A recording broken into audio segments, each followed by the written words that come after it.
করে উন্নয়ন করেছেন সেটা তিনি তুলে ধরতে 2 মিনিটের ওপর ব্যয় করলেন। নিউ টাউনে বিনা পয়সায় জমি দিয়েছি। কেন তার হঠাৎ করে হিন্দুদের প্রতি এত আগ্রহ বাড়লো? হিন্দুদের ভোট ক্রমে সরে যাচ্ছে। এসআইআর এর জেরে বাংলাদেশি অনুপ্রবেশকারীদের ভোটটাও তিনি পাবেন, কিন্তু এই অশান্তির ঘটনা রুখতে কোনো সক্রিয় ভূমিকা সেই সময় লক্ষ্য করা যায়নি। আপনি 550 কিলোমিটার বর্ডারে ফেন্সিং দিতে চায়, আপনি জমিদার। মমতা বন্দ্যোপাধ্যায়ের আচমকা হিন্দু প্রীতি কেন? রাষ্ট্রবিরোধী কথাবার্তা, হিন্দু বিরোধী। আপনি এই মহাকুম্ভকে বিদ্যুৎ করেছেন।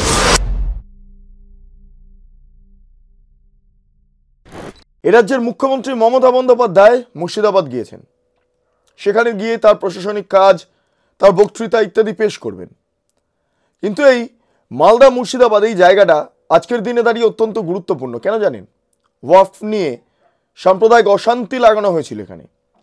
এখানে হরগোবিন্দ দাস, চন্দন দাসের মৃত্যুর ঘটনা ঘটেছে। মালদার মোথাবাড়ির কথা মনে আছে। মুর্শিদাবাদে যেই অশান্তির বাতাবরণ তৈরি হয়েছিল আমরা দেখতে পেয়েছিলাম। একের পর এক হিন্দু মন্দির, হিন্দু দোকান বাড়ি জ্বালিয়ে দেওয়া, ভেঙে দেওয়ার ঘটনা ঘটেছে এবং অভিযোগ উঠছে বাংলাদেশি অনুপ্রবেশকারীরা যারা এখানে গ্রেটার বাংলাদেশের স্বপ্ন দেখছেন এবং সেটা তৈরি করার পক্ষে সওয়াল করছেন, ফলে তাদের একটা মদত ছিল এই সাম্প্রদায়িক অশান্তি ঘটানোর জন্য। এই গোটা বিষয়টাকে সামনে রেখে যখন রাজ্য রাজনীতি তুঙ্গে, তখন মুর্শিদাবাদে মমতা বন্দ্যোপাধ্যায় যাচ্ছেন। মুর্শিদাবাদে যাচ্ছেন এবং সেখানে গিয়ে তার বিভিন্ন কর্মকাণ্ড তিনি করবেন। সেখানে গিয়ে হয়তো হিন্দুদের পক্ষে সওয়াল করবেন, কারণ হিন্দু ভোট ক্রমে তার হাত থেকে সরে আসছে। যখন এই ছবি ধরা পড়ছে ঠিক মুর্শিদাবাদ আসার আগে বা বহরমপুর আসার আগে, রাজ্যের মুখ্যমন্ত্রী মমতা বন্দ্যোপাধ্যায় নবান্নতে উন্নয়নের যেই খতিয়ান, 15 বছরের উন্নয়নের যেই তিনি কি করেছেন না করেছেন উন্নয়নের জন্য, সেই খতিয়ান যখন তুলে ধরছেন, তখন তিনি খুব গুরুত্বপূর্ণভাবে হিন্দু মন্দির, হিন্দু বিভিন্ন জায়গার কি করে উন্নয়ন করেছেন সেটা তিনি তুলে ধরতে প্রায় 2 মিনিটের ওপর ব্যয় করলেন। তিনি যেই বক্তব্য রাখছিলেন সেই বক্তব্যের ক্ষেত্রে আমার কাছে যে ইনফরমেশন রয়েছে, যে প্রায় 19 মিনিট, 20 মিনিট, 16 মিনিট যে জায়গাগুলো রয়েছে সেখানে তিনি বারবার হিন্দু মন্দিরের জন্য, হিন্দু ধর্ম পালনের জন্য তিনি কত উন্নয়ন করেছেন, কত কি হেল্প করেছেন মানুষের, সেগুলোর খতিয়ান তিনি তুলে ধরলেন। বেশ একটা বিরাট সময় ধরে তিনি তার যে কর্মকাণ্ড, সেই কর্মকাণ্ডগুলো তুলে ধরার চেষ্টা করলেন। সময়টা বলে দিচ্ছি, 47 মিনিট 15 সেকেন্ড থেকে শুরু করে 50 মিনিট 9 সেকেন্ড পর্যন্ত রাজ্যের মুখ্যমন্ত্রী মমতা বন্দ্যোপাধ্যায় হিন্দুদের জন্য কি করেছেন না করেছেন সে বিস্তারিত তথ্য তুলে ধরলেন। এই হচ্ছে বিষয়। ফলে এক্ষেত্রে দাঁড়িয়ে কেন তার হঠাৎ করে হিন্দুদের প্রতি এত আগ্রহ বাড়ল? মালদা মুর্শিদাবাদে যখন হিন্দুদের বাড়িঘর পুড়িয়ে দেওয়া হচ্ছিল, তখন তার আগ্রহ কোথায় ছিল? নাকি তিনি বুঝতে পারছেন হিন্দুদের ভোট ক্রমে সরে যাচ্ছে, ক্রমে সরে অন্যত্র চলে যাচ্ছে, হিন্দু ভোট হয়তো পাবেন না। অন্যদিকে দাঁড়িয়ে এসআইআর এর জেরে বাংলাদেশি অনুপ্রবেশকারীদের ভোটটাও তিনি পাবেন না, কারণ তাদের নাম বাদ চলে যাচ্ছে, মৃত ভোটারদের নাম বাদ চলে যাচ্ছে। ফলে এখন যদি হিন্দুদের চটানো হয় তাহলে সমস্যা দানা বাঁধতে পারে, ভোটে জেতা কার্যত দুষ্কর হয়ে যেতে পারে। এবং সেই কারণের জন্য তিনি এই মুহূর্তে দাঁড়িয়ে বলছেন যে হিন্দুদের জন্য আমি অনেক কিছু করেছি, সে খতিয়ান তুলে ধরছেন। আমরা একবার শুনে নেব রাজ্যের মুখ্যমন্ত্রী মমতা বন্দ্যোপাধ্যায় কি বললেন। সব ধর্মের তীর্থস্থানে আমরা কিন্তু উন্নতি করেছি। কয়েক হাজার কোটি টাকা খরচা হয়েছে।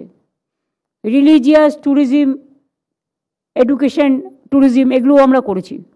কয়েক হাজার কোটি টাকা খরচ করেছি। দীঘায় জগন্নাথ মন্দির, মাটিগাড়ায় শিলিগুড়িতে মহাকাল মন্দিরের জায়গাও দিয়ে দেওয়া হয়েছে, ও কালচারাল কমপ্লেক্স। নিউ টাউনে 15 একর জুড়ে দুর্গা অঙ্গন হচ্ছে, সব রেডি হয়ে গেছে। ডিসেম্বর মাসেই আমরা এটা উদ্বোধন করে দেবো, কাজ শুরু করে দেবো, টেন্ডার ফাইনাল হয়ে গেছে।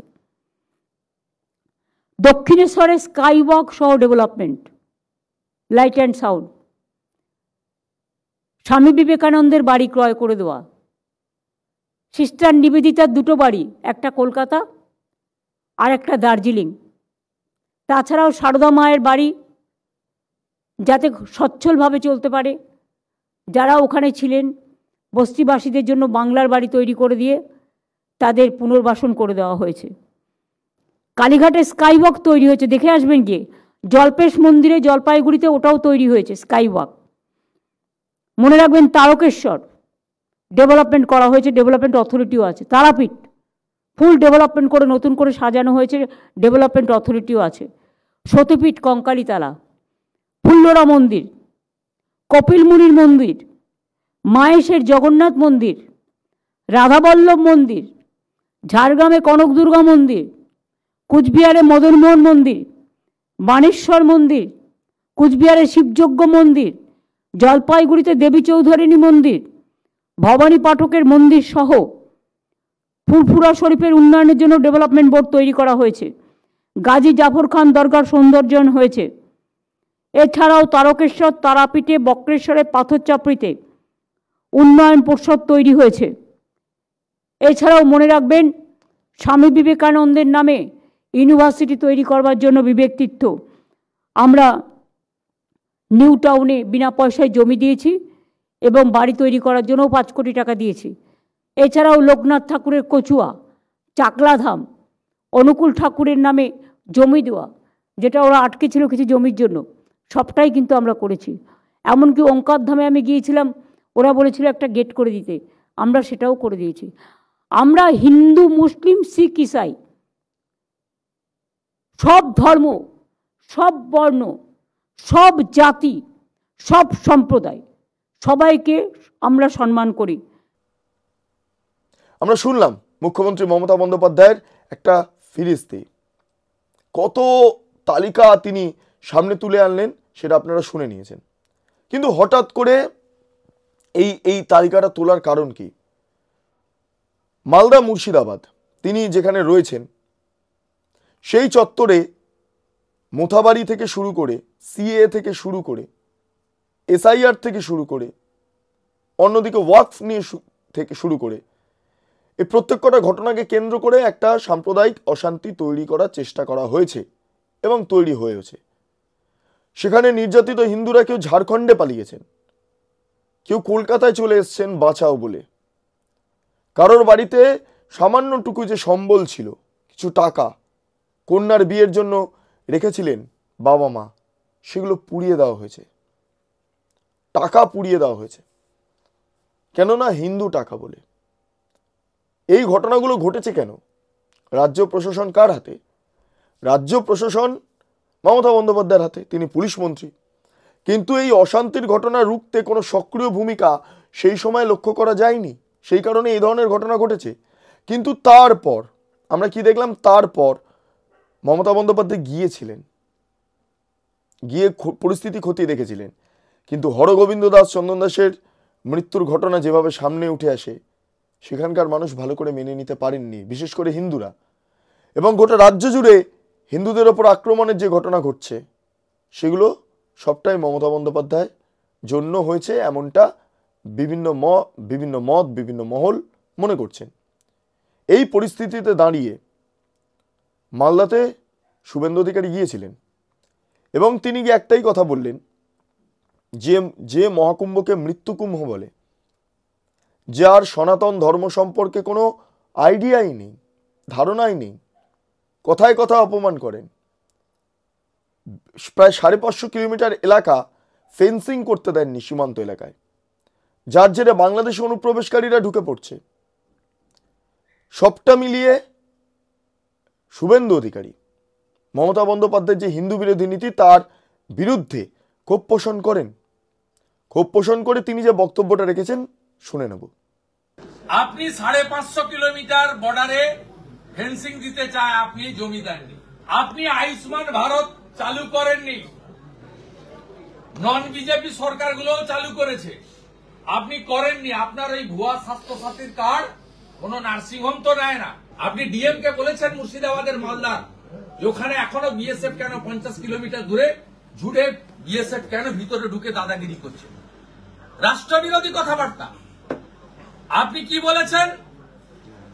বলেছেন এবারে সাগর মেলায় প্রচুর লোক হবে, কুম্ভ টুম্ভ নেই। আরে টুম্ভ হিন্দু বিরোধী। আপনি এই মহাকুম্ভকে মৃত্যু কুম্ভ বলেছেন, কালকেও বলেছেন কুম্ভ টুম্ভ নেই। আপনি কুম্ভর মানেই বোঝেন না। সনাতন সংস্কৃতি সম্পর্কে আপনার কোনো ন্যূনতম জ্ঞান নেই। আরো যা বলেছেন খুব বিপজ্জনক কথাবার্তা তিনি কালকে বলেছেন। বাংলাদেশ থেকে ধর্ম পালনের জন্য যে হিন্দুরা এসেছে, তিনি উত্তর 24 পরগনার ডিএম কে কোট করে বলেছেন তাদের নাম যেন ভোটার লিস্টে না ওঠে। আমি সোশ্যাল মিডিয়াতে দিয়েছি, আমার ভেরিফাইড এক্স এবং ফেসবুক গতকালই, আজকে আপনাদের সামনে আমি বলে গেলাম। আমার কাছে রেকর্ডিং আছে। উত্তর 24 পরগনার জেলা শাসককে বিশেষ নির্দেশ দিয়েছেন, সবাই শুনেছে, গোটা বাংলার বিডিও ডিএমরা এসডিওরা শুনেছে, যাতে হিন্দুদের নাম বাংলাদেশ থেকে যারা ধর্ম বাঁচানোর জন্য ভারতে এসছে তাদের নাম যাতে না উঠে বিশেষ নজর রাখতে। This is our chief minister. রাষ্ট্র বিরোধী, হিন্দু বিরোধী, আর মুসলমানদের ঠিক টাইট করে দিয়েছেন। ওয়াকফ অ্যামেন্ডমেন্ট বিল কি হলো? কি হলো? ঠেলায় না পড়লে বিড়াল গাছে ওঠে না। 5 মাস আগে কার্যকর হয়ে গেছে উম্মিদ পোর্টাল। যত ওয়াকফ প্রপার্টি রেজিস্ট্রেশন করতে হবে, 46টা কাগজ দিতে হবে। আপনি মুসলিমদের বলেছিলেন, একে তো মোথাবাড়ি ধুলিয়ান শামসেরগঞ্জ চালিয়েছেন, মুসলিমদের বলে দিয়েছিলেন তোমাদের কিচ্ছু করতে হবে, আমি আছি এখানে, কার্যকর করতে দেবো না। আপনি অন রেকর্ড বলেছেন। এখন কি বলছেন? 27 নভেম্বর বের করেছেন নোটিফিকেশন, 5 তারিখের মধ্যে উম্মিদ পোর্টালে যত উনাদের ওয়াকফ প্রপার্টি আছে সবকে পোর্টালে 46টা কাগজ দিয়ে। এই মুখ্যমন্ত্রী মুসলিমদেরও যা করার শেষ করলেন ওয়াকফ অ্যামেন্ডমেন্ট বিলে, কারণ এই 46টা কাগজ অধিকাংশরই নেই। এরা যদি 5 মাস সময় পেত হয়তো জোগাড় যন্ত্র করতো কাগজে। তাহলে বুঝুন ইনি কিভাবে শুধু ব্যবহার করে, ইউজ অ্যান্ড থ্রো করে, যারা ওনার কথায় নাচেন, যারা প্রস্তুতি নিচ্ছেন গাজলের সভাতে আসবেন, সেই হরিশ্চন্দ্রপুর, চাঁচল, কালিয়াচক, সুজাপুরের বাবুদেরকে আমি বলছি এর আসল চরিত্রটা। আমরা শুনলাম রাজ্যের বিরোধী দল নেতা শুভেন্দু অধিকারীরও বক্তব্য। মমতা বন্দ্যোপাধ্যায়ের আচমকা এই হিন্দু প্রীতি কেন? আমি যেটা বলছিলাম যে হিন্দু ভোট হয়তো তিনি পাবেন না, এমনটা তার মাথায় ঘুরছে। কারণ মহেশতলা, মালদা, মুর্শিদাবাদ, বহরমপুর ইত্যাদি ইত্যাদি জায়গায়, হাওড়ায় যা ঘটেছে, বিভিন্ন সময় যা ঘটতে আমরা দেখেছি, তাতে করে মমতা বন্দ্যোপাধ্যায় বুঝতে পারছেন হিন্দু ভোটটা সম্ভবত তার হাতে আর থাকছে না। এবং মুসলমান ভোট, যেটা বললাম, এসআইআরের জেরে কার্যত বিপর্যস্ত। এই আবহে দাঁড়িয়ে সামগ্রিকভাবে নিয়ন্ত্রণ করা, হিন্দু ভোটটাকে তার অধীনে রাখা সম্ভবপর হবে না।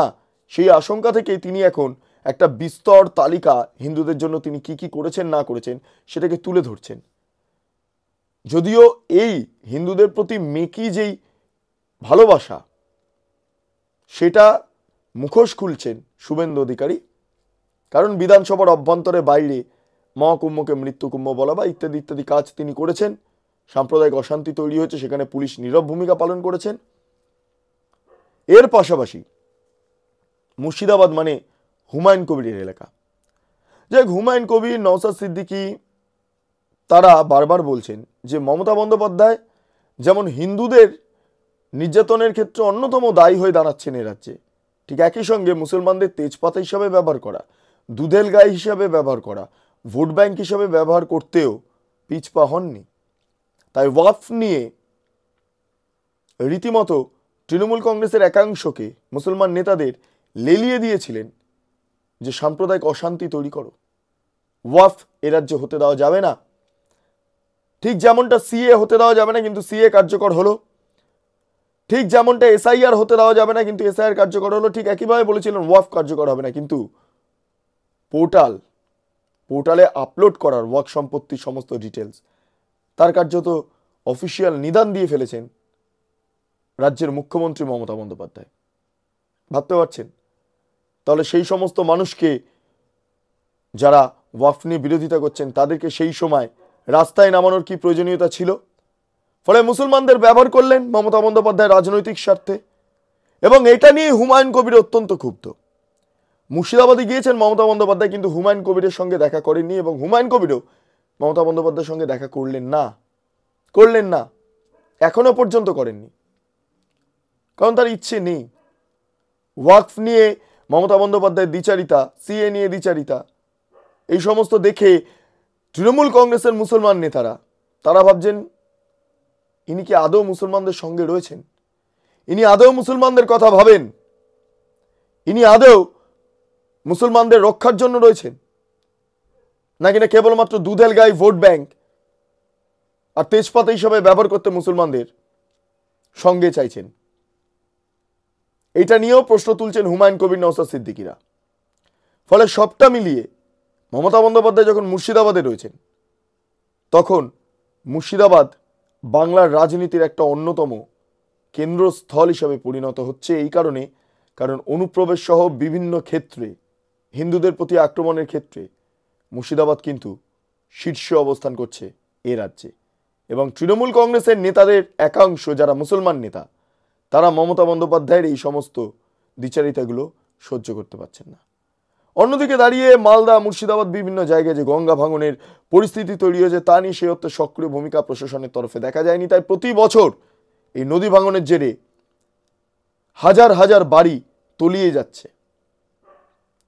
এই পরিস্থিতি মমতা বন্দ্যোপাধ্যায় হয়তো হেলিকপ্টারে নেমেছেন, তিনি যে রাস্তা দিয়ে যাচ্ছেন সেই রাস্তা সুন্দর করে ঝাড়াই পরিষ্কার করে একদম চকচকে করে রাখা হয়েছে, কিন্তু সেটা যেখান দিয়ে মুখ্যমন্ত্রী যাবেন, যাতায়াত করবেন, সেই জায়গাটা, এর বাইরে কিন্তু জায়গাগুলো অত্যন্ত উদ্বেগের।